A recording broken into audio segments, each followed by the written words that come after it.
है a material noun is the name of some metal और thing from which other things are made.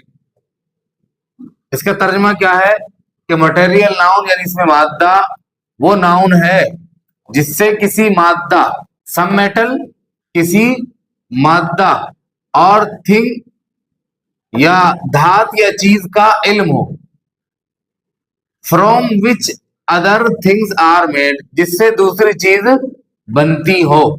यानी material noun में वो nouns आ जाएंगे कि जो मटेरियल के तौर पर यूज होते हैं किसी चीज को बनने के लिए। धात, जो धात है, मटेरियल है जिनसे दूसरी चीजें बनती हैं, वो चीजें क्या होंगी? मटेरियल नाउन कहलाएगी।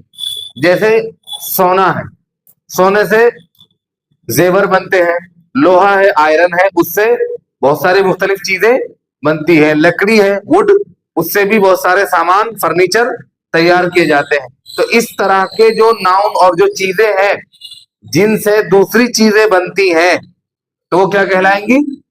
Material noun.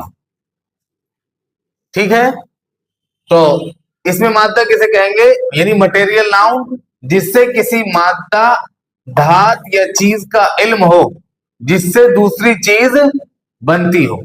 मैंने कुछ इसके एग्जांपल दिए हैं इंग्लिश में, जैसे milk, gold, silver, iron, would.